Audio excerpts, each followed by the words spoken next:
to the interim, the core interim. Sorry we couldn't have it last week. On the interim list, we do have, for those who just joined, in particular for those from OMA, we do have in the to-do list for the future to have the discussion on resource directory and authorization in general and how other SDOs can apply.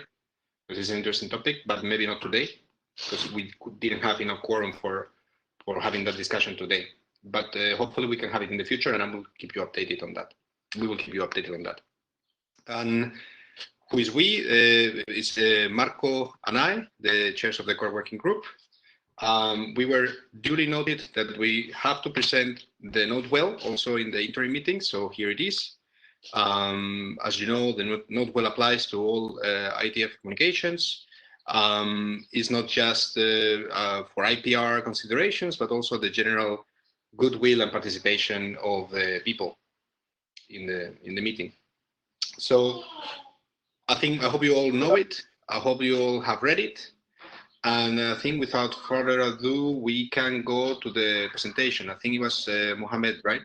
Presenting, or was it Johan? Jonathan. Yeah, John will take the floor. Yeah.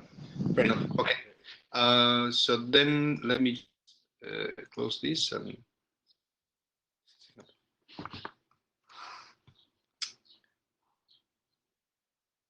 So my apologies for coming in late. Meeting time came through for 4 p.m., which I guess is European time rather than UK time. So I was caught on the hop. Share content.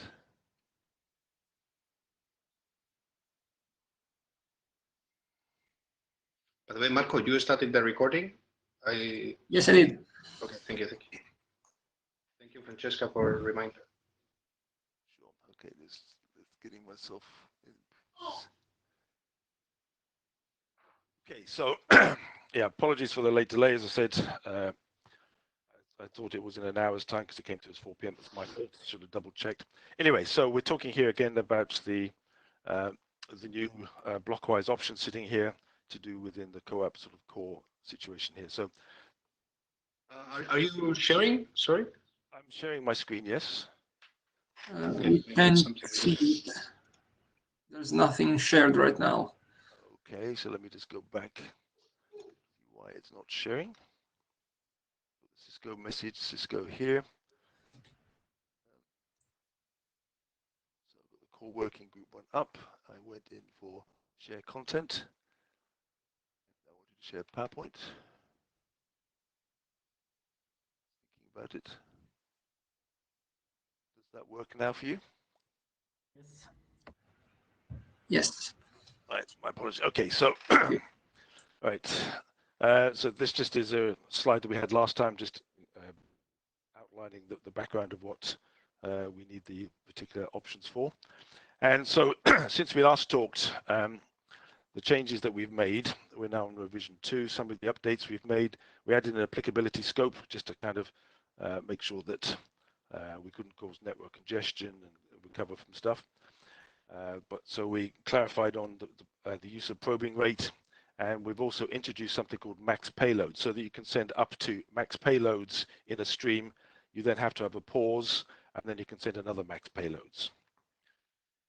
John, before we can move on the, I would say, on the other changes that we have made for the particular side, just we pause on this, I would say, on this aspect related to the congestion control, and to just make sure if people have read the, I would say, the text that we have included on the draft, particularly to describe the, I would say, the particular case that we are targeting and how the congestion control is managed, and the new guards that we have defined in the draft, and whether we are, I would say, we are okay with that, or if this is something that is missing, or I would say more consideration about the congestion control that we have to consider in the, I would say, in the draft, because we don't have a slide specific for that one.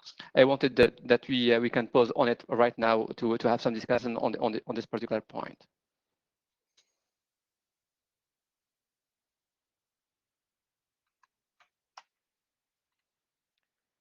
So I know that at least Carsten and Christian have read the draft. So I don't know if, from your point of view, you think is that the current text, if it is, I would say, if it is sufficient, or if you have to to take into account other, I would say, other points that in that area.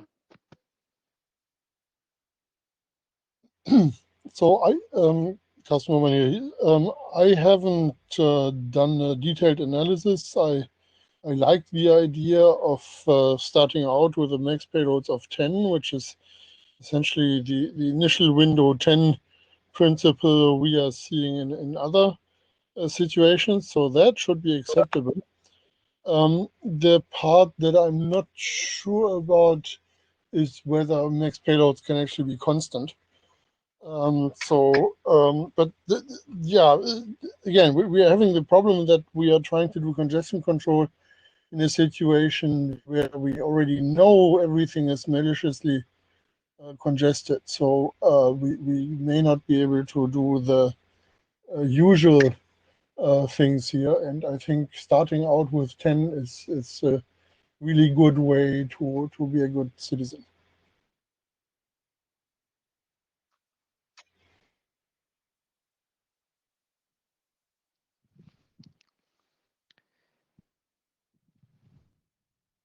Any other comment on that part? Otherwise, John, please can go forward. Sure. Okay. Well, thank you very much. Thank you. And yeah, thanks for the feedback about the 10 max payloads. We certainly think that's a good idea. A detailed description. Block 3 is no longer repeatable. It has to be a single entry within the option list. And there is creation of a new response code which describes which blocks are missing from the server perspective, so that the client can retransmit them as is appropriate. It follows along the lines of what Christian came up with, the 4.0 type thing in this. So then we've added in the RFC 8613 definitions to do with the OS core type stuff, and there's been some general text tidy up, as well as trying to make it clearer in terms of how you do stuff. So into more specific block 3 updates, the A bit, the all bits, has now been removed. We've now left that as unassigned. We did look at putting in streaming at some point, and that could be a streaming bit, but we left it as unassigned, but as a reserve bit, so that things could be extended by other protocols, perhaps, or other usage of RFCs later for usage of the block 3. Yeah. In terms of the block ID, we need to be able to differentiate between different puts or different bodies that are being sent to the server, so that if there is an error loss type environment, the server can work out that this particular body block that's come in is for a different body as opposed to the same body. We need to differentiate. We did look at using tokens as a way of having the same token for a particular body of data being sent. But the issue there is that if there's any partial errors with any of the blocks that go, we need really to identify in the client which block is giving an error. And so we need to have unique tokens to define which block is giving trouble, or whatever it may be. So we've had to go stay with the block ID concept sitting here. We've said that it can't have a value of 0 because that's a special case in the block 4. And we've also said that tokens must not be empty again, so that we can pick up on errors should there be the server try to tell us something is not working correctly for whatever reason, so we can handle that particular block. Part 2 is... sorry, John, Carsten has a question. Go ahead. Yeah, in my review that I sent you a whopping 2 minutes before the start of the meeting, I'm asking whether we cannot use the request tag that is in a different draft that has just passed working group last call and is going to the ISG now. So the request tag is seems to be pretty close to block ID. Why do we need something new?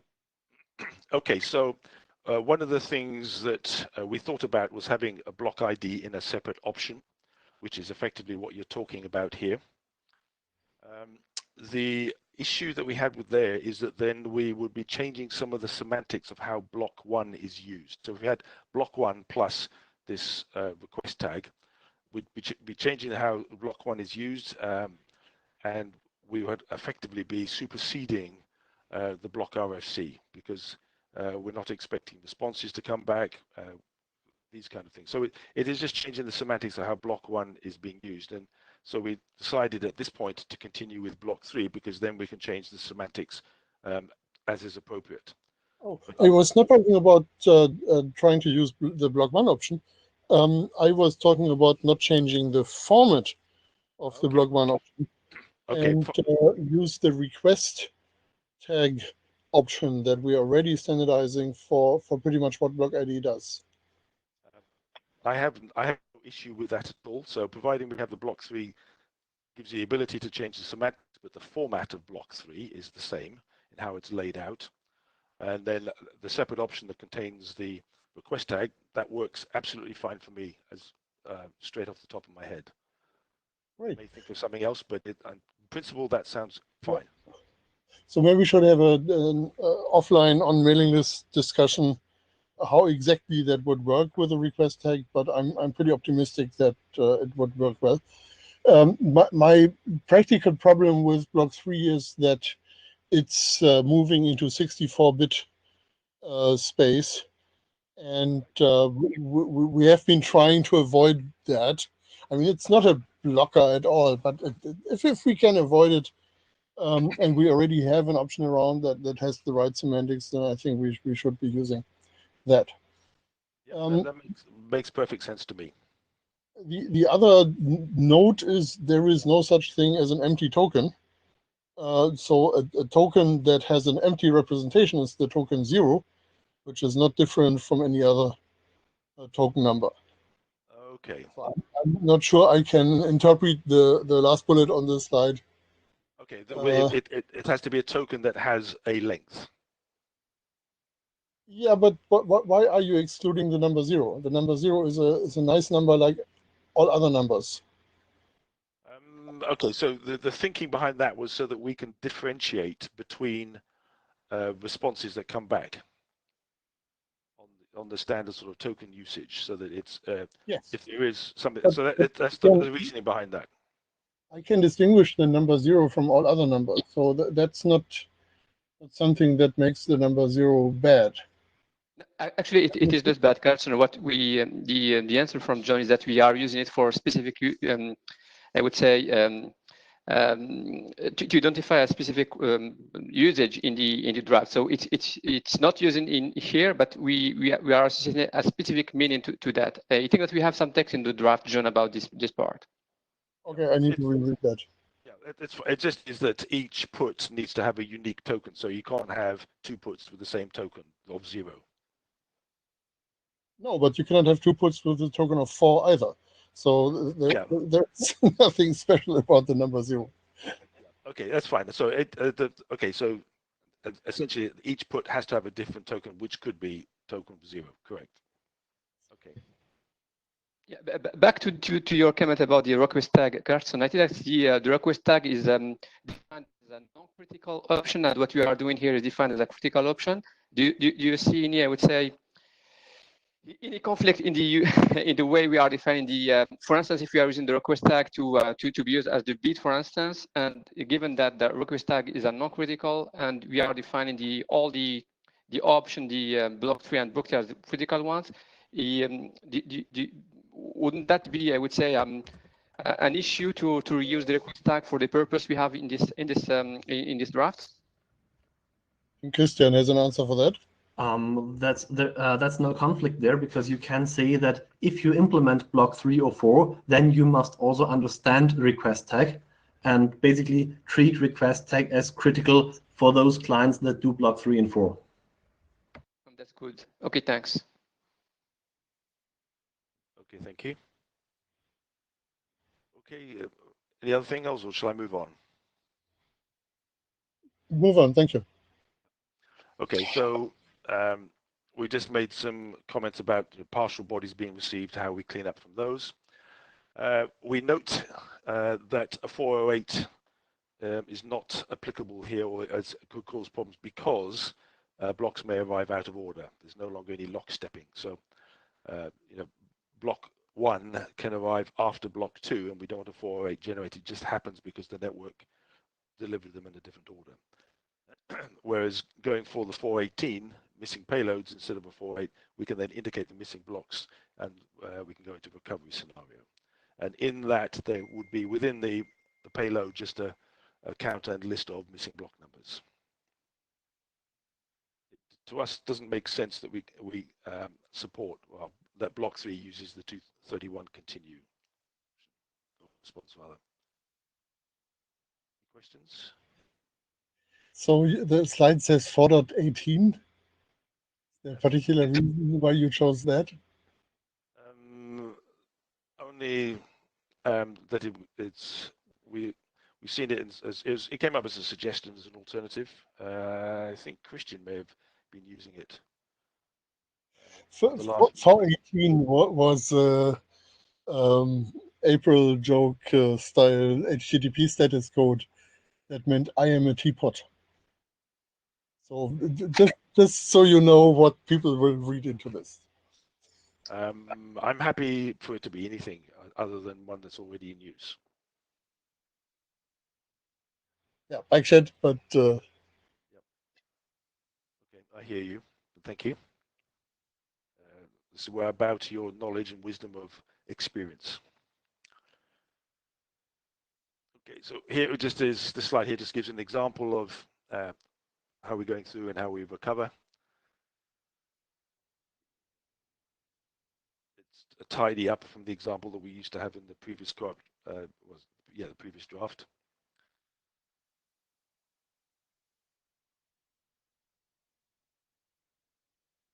Any questions on that, or is it fairly straightforward? It's something to get your teeth into. Please, Christian.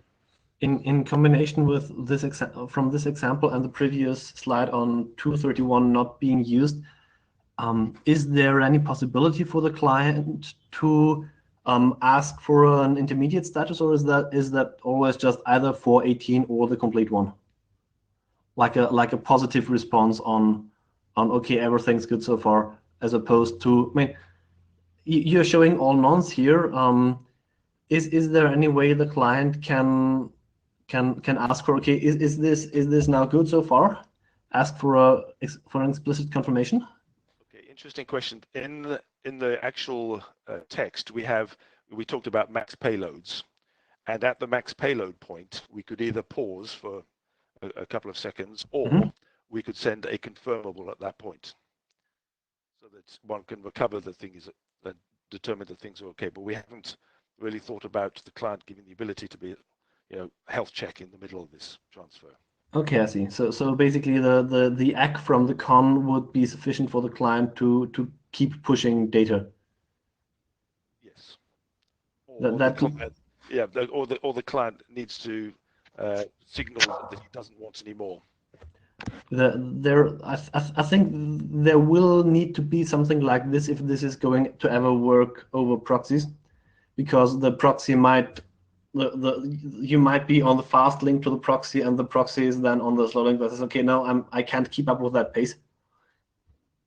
Yep. So the con alone will probably not be sufficient. Okay.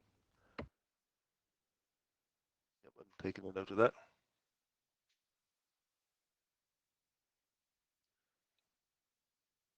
Got that. Yep. Okay. Good point. So moving on to the block 4 updates, again, the A bit of move, that bit is unassigned. We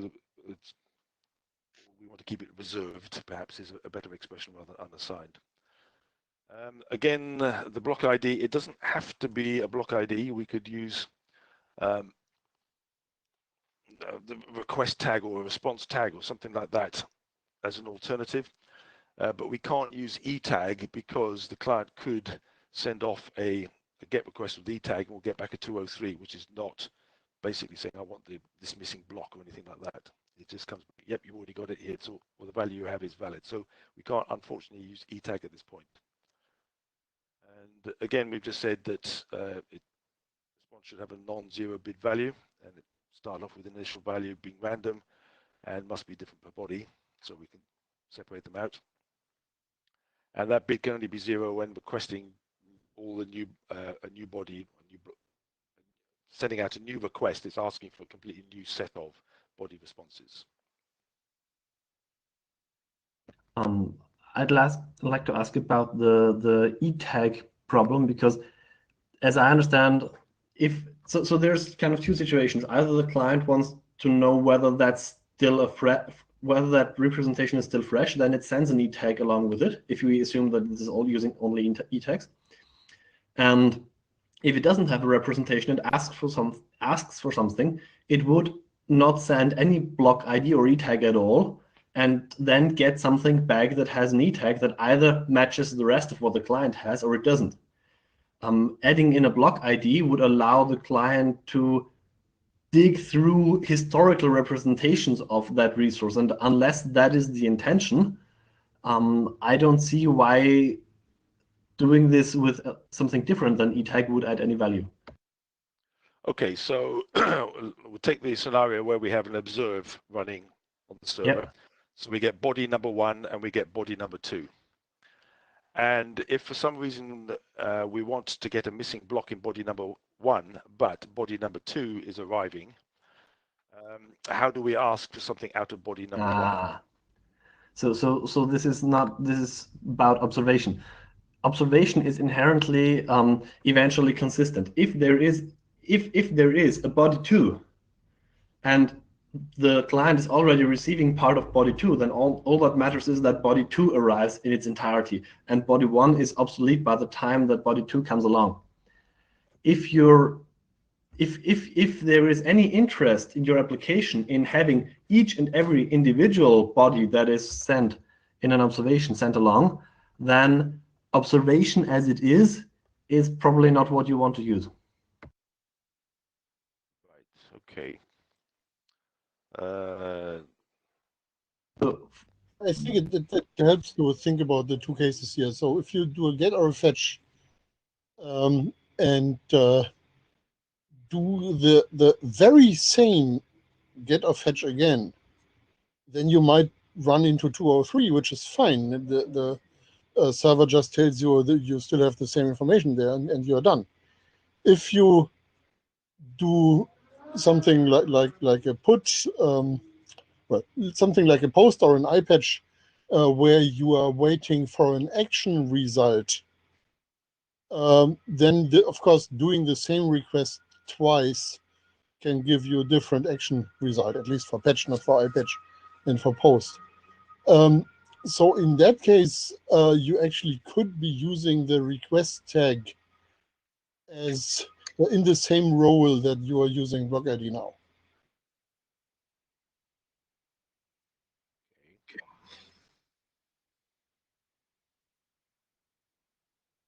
Again, I'm happy with the concept of block 4 option being split into 2 separate options, and having the block ID equivalent to a separate option certainly again works for me.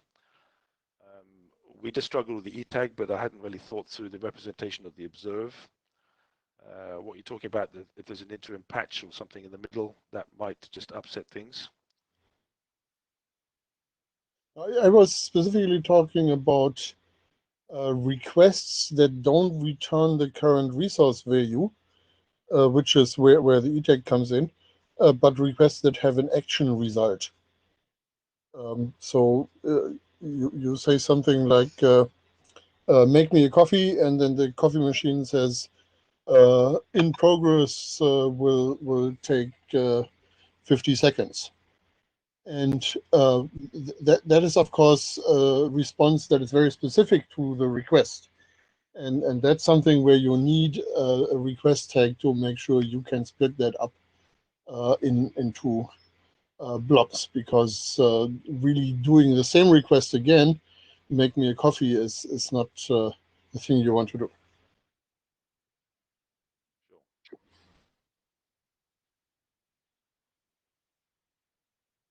Okay, so in my layman terms, if we do a post and a response is coming back, and we follow that by a separate post and a separate response is coming back, both responses require the use of block 4, then we're just going to make sure we just get the right ones coming back for the right things, should we need to do any recovery. You would already need a request tag in that case anyway. Yes. So I think we are covered by request tag, even though it's not a number that is assigned by the server, it's a number that is assigned by the client. Right, but then what happens then when we run into an observed situation where we get two bodies coming back? Do we need to differentiate between those two bodies? Yes, that's what we have the observed sequence number for. Okay, yep. So the only thing we might want to have a quick look at is whether the 24-bit observed sequence number is enough here. But in principle, I think we are covered. I would have said 24 bits enough. It's a fairly large wraparound.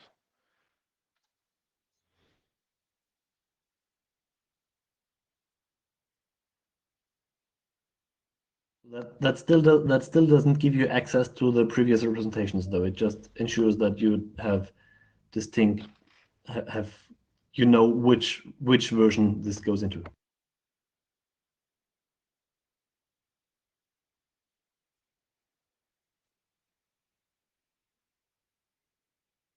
Matt, have you got any thoughts on this? I think we have to make a few examples. That's really hard to do on the fly in a meeting. Yeah, okay. Well, certainly, we'll take that away and try and think that through other examples where we, if we can get away with not having the block ID, but we have that somehow represented in something else, which is safe and secure, then that's fine.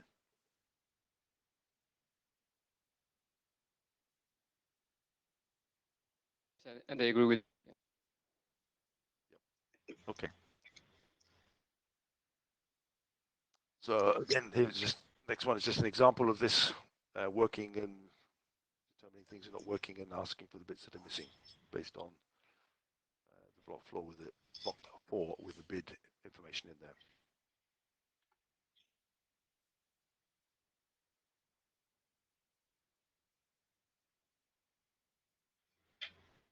Then kind of takes us to further discussion and are we in a place for this being a working group document? Should it be adopted, taken forward?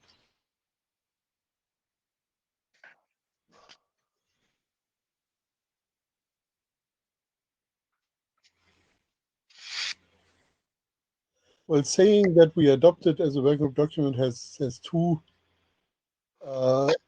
connotations. One is that we as a working group are interested in doing work on this. And I think it has been demonstrated that this is the case. So that should be obvious. The other question is whether we are making a statement that this is exactly the way, the approach we want to use here. And I think we have seen during the development of this so far that there are some bends and corners in the development of this as we get new ideas. So I would expect that this is still possible, even though I think we are slowly converging now. So what we have now looks pretty good for me as a protocol design. I'm still trying to understand the implications on the ecosystem, but I think that takes a little bit more time anyway.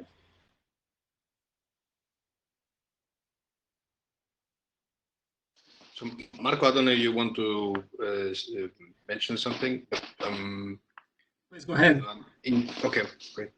So, in general lines, I see why work shouldn't continue on this document even before any kind of working group adoption. Is the adoption of the document something that you need urgently at this point, or is it something that could wait a bit longer? Because as it is, it seems to be still work in progress. There's a few things that need to be fixed, and it hasn't been presented in a proper. When these interims are proper, and the situation is kind of a bit maybe a bit strange with the whole permanent remote work and so on. But I would like maybe a full presentation of the draft in front of. Sorry. Just a second. So it would be nice to get a full presentation of the draft in one of the meetings, maybe discuss a bit more, fix it a bit more, and then call for adoption. I don't see why we shouldn't have it in the working group in principle, but I don't see also why it should be so urgent, because we have plenty of other documents that require the attention and reviews and, you know, general care for already in core anyways. Thank you, Jaime, for this. I think that's what this is what we have, I would say, indicated last time, is that we have another working document which we have in the DOTS working group, which is the telemetry, and that we are targeting to have, I would say, in the working group last call by, I would say, by July. So what we wanted is that to make sure that I would say the extension that will be, I would say, that we are discussing here, if there is, I would say, there is a probability to be adopted in our working group, and we will try, I would say, to officially integrate the comment from the working group and the design modification that we will make, I would say, before will reflect what you as core working group want us to do. So having, I would say, this adoption call, at least in the core working group, will give us this, I would say, this right signal, and also for us, it's also to reconsider whether we will add, I would say, the dependency in our core, in our telemetry specification to this specification. So otherwise, that will be the other plan that I have mentioned last time, is that the telemetry specification in the DOTS working group, which is the client, which is the one that will use this specification. We will, I would say, just ship it without I would say this part of the work. So I see, I would say, pro and cons in the two approaches. We can continue. I would say happily to continue this. I would say the integrating all the comments from you, and this is really appreciated and helpful for us in this way as individual. But if we can just do it officially, that will be for me better, and will give me as an editor of the telemetry specification in the DOTS working group the right signal whether I will add or not any normative dependency to this one. So that's the I would say, to give you the full picture we have so far. So I'm assuming that the normativeness is not just because we are adopting or not. I mean, I guess there is some normative test one way or another, right? If we have just information. Oh, sorry. Sorry, Jaime. It cannot be just a please change information if there is some mandatory to implement text, I suppose. In fact, if you have a text which says you may or optional implement, you need to set it as a normative, even if you are using it as an optional feature. So if we include in the telemetry specification, for instance, that an optional feature which is defined in this document, and we are not sure that it will progress, we will need to set it as a normative reference, even if it is an optional feature. If you have a may, for instance, in a draft, you need to give it in the normative as a normative reference and not an informative one. So that's why I'm avoiding to have normative text so far for this pointing to this one. If we want to solve all the issues we have for that telemetry, for the completeness, we need it will be good to have this piece of work done as soon as possible. I can guarantee, yeah, I can, even if it will be adopted immediately, I cannot guarantee a high pace of work, because it's not just depending on the on us, basically. And as I said, we have a lot of documents. What do you mean by high pace, by the way? Because in IETF standards, that varies a lot. Yeah. It depends, but at least, yeah. So for me, I don't want to wait 2 or 3 years for a document before that discussion. No, I don't want that, and I don't want to so if it is, I would say, a matter of 6 months, that will be fine. So if we have an adoption earlier, that means that we will have at least some time so that we can have the specification that will integrate the I would say the comments from the working group and try to convert something which is really, I would say, mature and stable, and will I would say solve the various corner places that we didn't have investigated so far. So more we wait for having this adoption call, so more delay to get more eyes and more reviews on it. So that's I know this is a dilemma, and I hear you that there is other documents, but I'm just giving you the the for situation from our from where we are sitting. Yeah. So I mean, I would. So in principle, I could think of giving a presentation of the document in the current form in the next IETF, which is in July, in a month, and then during the IETF or a few weeks later, in the adoption call. But I'm pretty open for others in the call to give right now to give their opinion as well, if that is something that they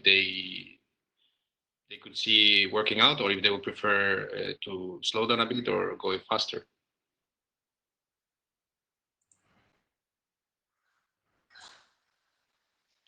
So my view is that we should allow other working groups to do useful work on top of CoAP. And if that involves coming up with new options, that's why we have this extension point in CoAP. And I think we are currently having a very productive discussion about how to do this in a way that doesn't damage the existing CoAP ecosystem. So I don't see a big problem with adopting it if that helps the other working group do their work.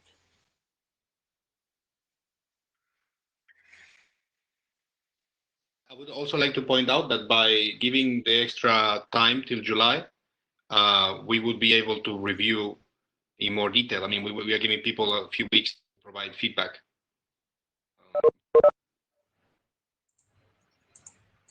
Anyway, Marco, do you have any thoughts? Are you still there? I just got a weird message from WebEx. I'm here. The Wi-Fi died. I was catching up from the minutes. Okay. Yeah, just to bring in another option that was raised at the previous interim on this. Mohammed, you mentioned that, as an extreme alternative, this can also wait possibly for a later update in time of the telemetry document when things are more stable, possibly in core. Would that be still a viable alternative? Yes, this one it will be. I would say this is what I said is that if we don't see, I would say, signals that we will have something soon, we won't. We will just add, I would say, a statement in the telemetry specification to say that we are aware this is an issue, and this current version of the specification won't solve it, and this is for future. And then in the future we can have something that will update that part. That's what I have said last time, and this is what I have repeated in my earlier comment to say that's why I say that we won't add any normative text there until we have something which is that we are I would say sure we will get from the from I would say the co-working group or in the DOTS working group. So yeah, that's still an option for me, but it's not my preferable one. What I want is that this is an issue that we think that is, I would say, important for the telemetry work. If we can work together in order to make some progress and to, I would say, to solve the problem we have there with full alignment or the concept that you are very familiar with, and I would say that will satisfy you without destroying other part of the ecosystem. That's what my favorite option, and that's why I am really open to the discussion. And as you know, we have already worked in the past for the hop limit and so on. So we are responsive to comments. We are, I would say, in a positive spirit, so to collaborate. So my favorite is to see the specification work advance. If not, I am afraid that yes, the other, I would say, the alternate option to go forward without having this adoption will be the way to proceed. Christian. One question I'd like to pose in the context of adopting this document is what its scope should be.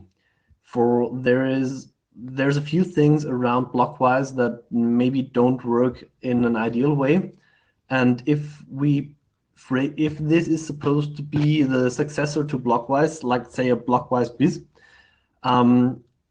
then there will be the question of what other features do others want in there, and chances are this will grow. And the other direction this could take is to be a single, say a single focused way of doing a few more things than the original blockwise can, without being the new thing that solves all the problems around blockwise. I think we should pick a direction for this by the time we are adopting it, to ensure that we are on the same page. And the answer to that would also influence how long this whole thing will take through the working group. For example, with respect to the streaming extension that was in the -01. Yes, and I fully agree with you, Christian, and thank you again for raising this comment.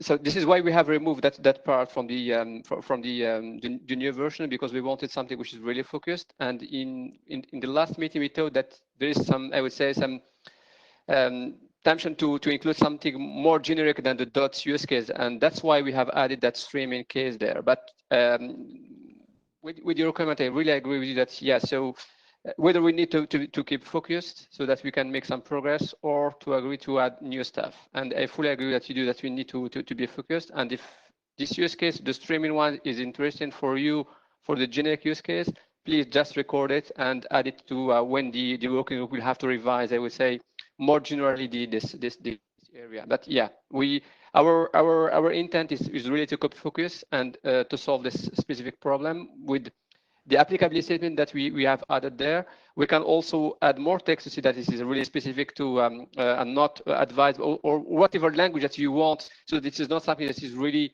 recommended in the generic use case. That's also something that we are really open to discuss.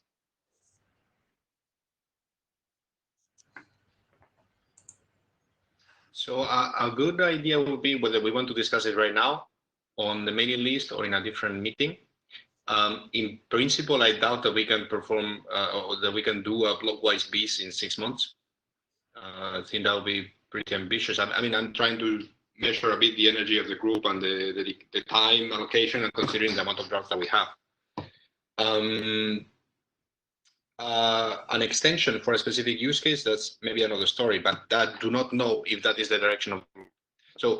So far, I think Christian and Karsten and Ahmed and I, we all have voiced our opinions. I would like to hear other people as well, if they have an opinion on this topic, since we are on the call.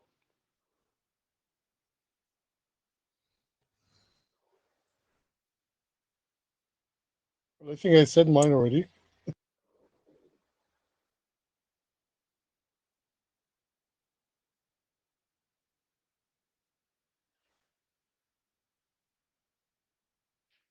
Okay, so I mean, we can also take it on the mailing list, this discussion. I think adoption of a specific use case oriented document should be feasible in a month during the IETF. I mean, I would be really happy if you could present the draft during the meeting. That would be useful for the others who haven't attended the interims, and it could also give more time for people to make an opinion, I think. Marco, what do you think? Agree. Or yeah, great.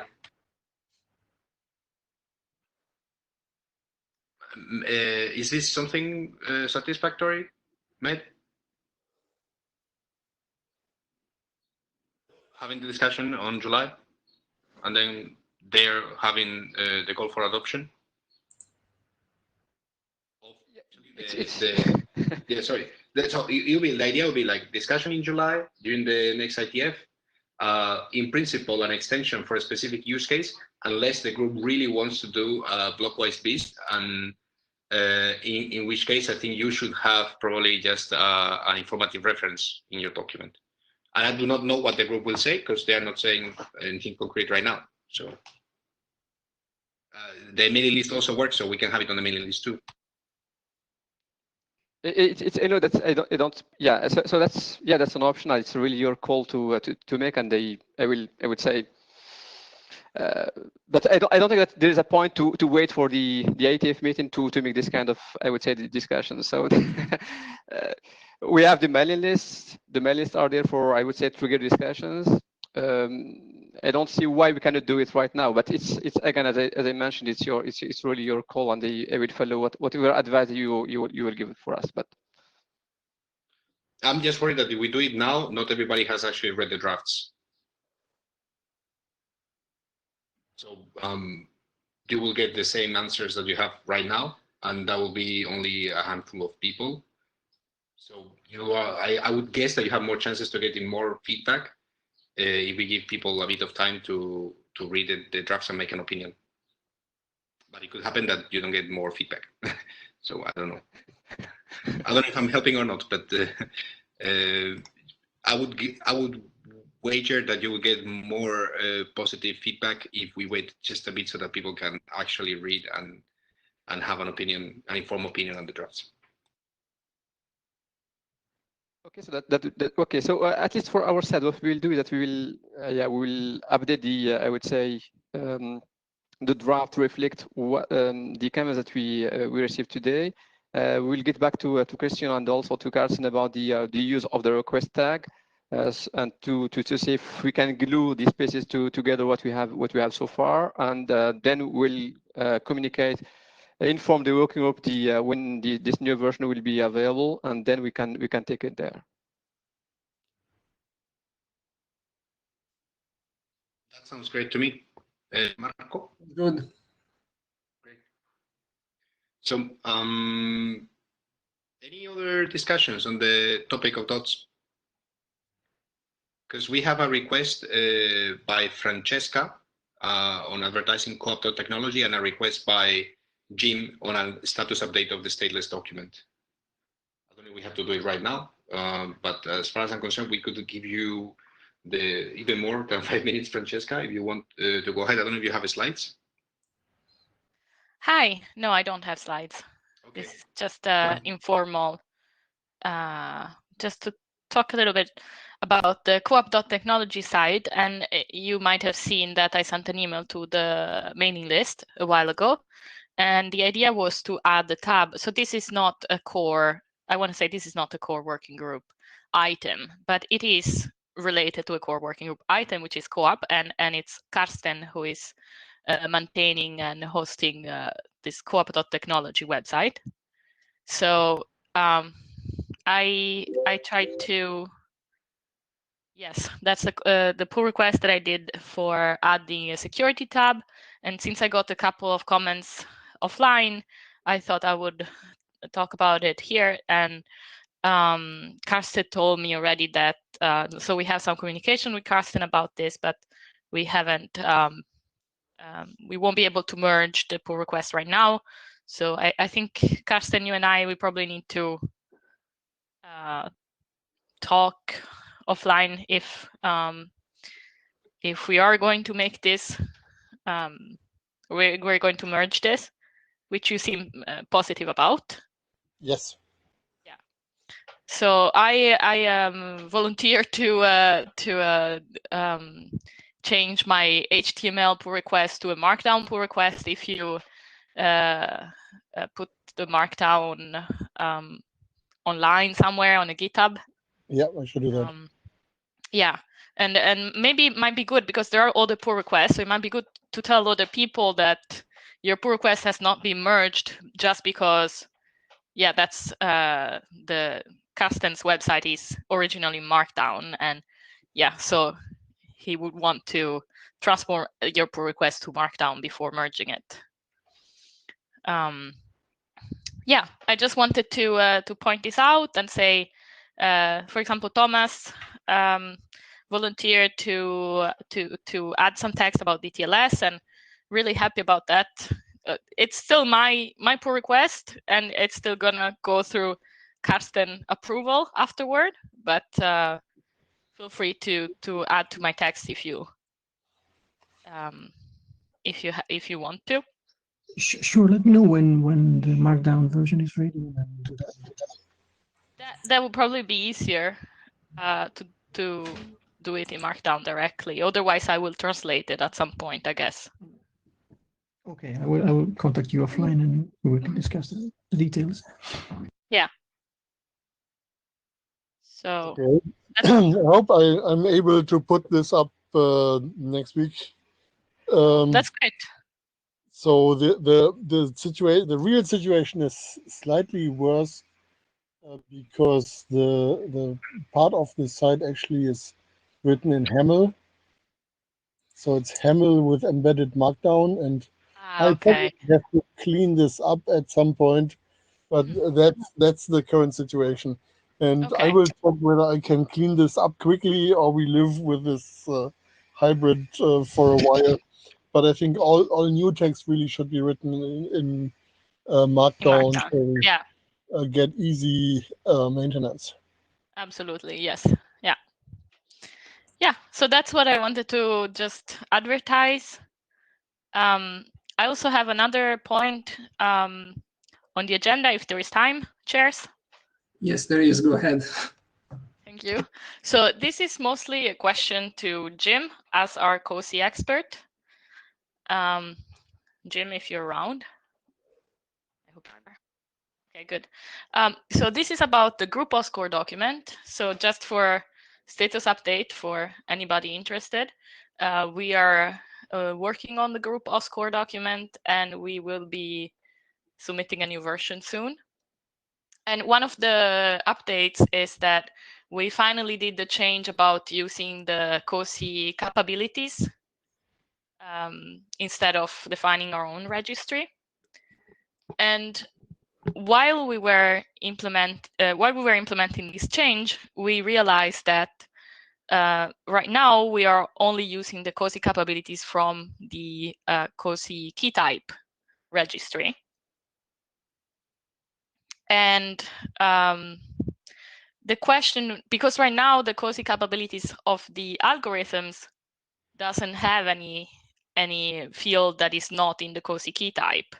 Right now it's only the key type in that column there.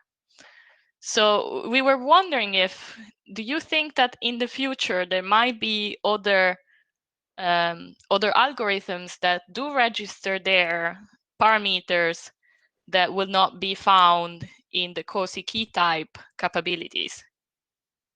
I believe there's actually one today, although it's an algorithm you would never use. Is there?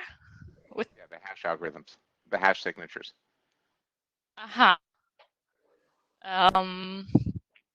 Let's see, I didn't see that right now because I only saw that in section 10, so I'm looking at section 10.2 of changes to COSI algorithms registry. And this is where you introduce the capabilities column. And you say that the new column is populated with the array, including key type for all current non-provisional registrations. So wait, maybe I can post it to the chat, to Jabber. Oh, I guess I put that in the key, not the.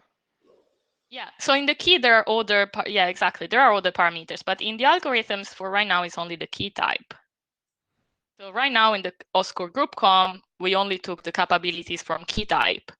But now we're wondering, maybe in the future there will be algorithms that will register capabilities specific to the algorithm and not the key. And then the question we have is, should we have both arrays? Yes. Okay, so you think we should have both arrays? Okay. And now we have to talk between authors and bring up a proposal about, should we merge these arrays? Should we have a sequence of those two arrays? Should we remove the duplicates, parameters, all of that? Do not remove the duplicate parameters. Okay, so your advice is keep everything. Okay, then I You're think. not transmitting this in general, so yeah. No, we are just using it in the security context and then in the external AAD. So, okay, that's great. That's very helpful. Thank you, Jim. So this is probably going to be a change that will change the implementation of OSCORE GroupCom for whoever has an implementation of OSCORE GroupCom.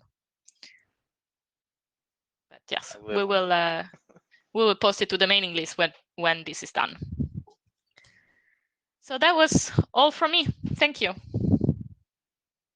Thank you. And There was also another point raised by Jimon Jabber about the status of the stateless document. So the last thing I could see on the list was a reply from Ben Kaduk on the latest revision of Klaus that seemed to wrap up the discussion, actually, saying that an open point was okay. Maybe Klaus has more news on that to share? Yes, I can give a quick status update. So from the ISG comments that I have received, I haven't addressed the one from Roman Danilev yet. And on Ben Kaduk's review, I have gone question by question, and the questions that I have gone through have resolutions, but there are a few more points that Ben raised that I haven't addressed yet. Have you dealt with Eric's discuss? Except for Roman's and Ben's, I believe I have resolved all other ISG comments. If there's one I missed, then please send me a pointer.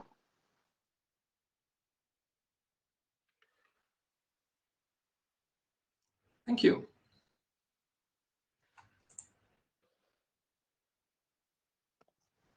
There seems to be no other. Sorry. Thomas and I need to drop right now, so I hope somebody can continue taking the minutes, please. Sorry for that. No problem. There seems to be no other pending points actually in the chat. So if there's no other big point open that we can discuss today, we may even close the meeting now. Any other points you wanted to discuss today?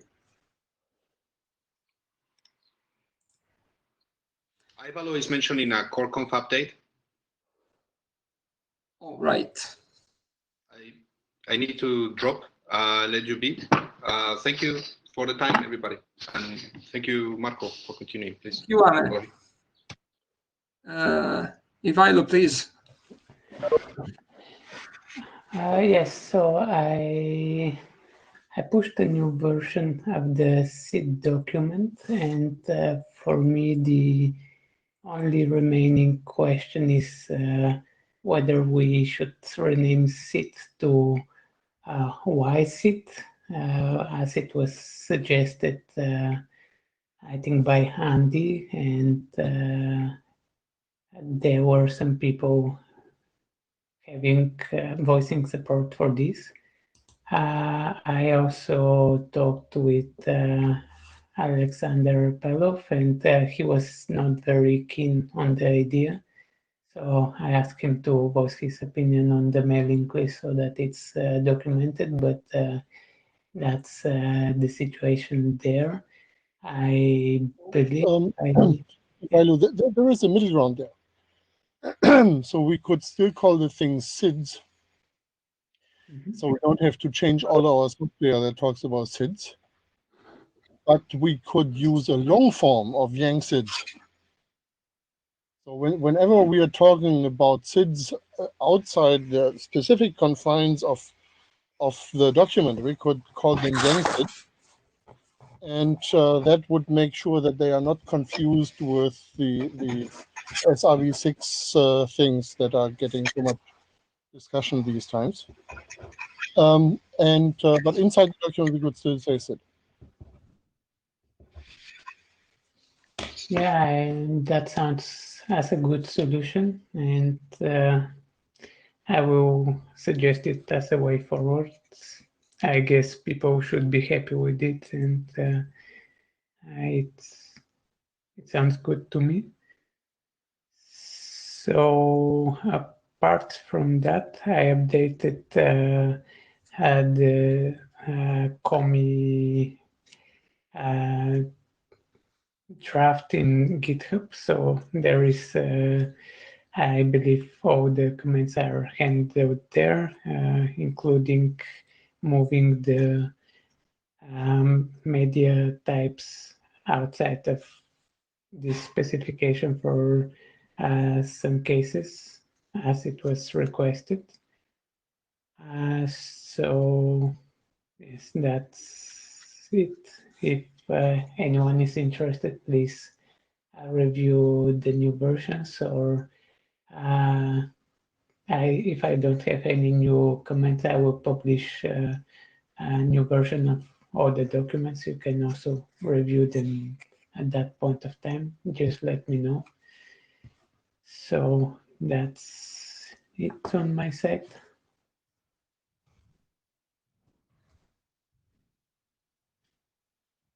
Vilo.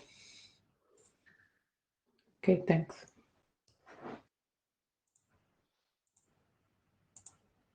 Okay, we still have time, just in case anyone wants to raise any more point.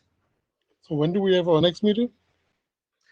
In 2 weeks, and that will be the last one before IETF 108. I'd like to talk about the RD changes that I hopefully have text for until then, and we'll try to make them available a bit before, so that, for example, Carsten, you could have a look at them. All right.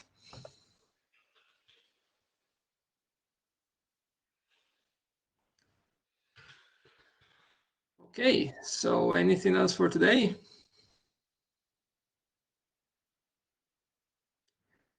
Good. Then thank you all for a nice meeting. Talk to you again in 2 weeks. Thank you all. Thanks. Take care. Bye-bye. Bye.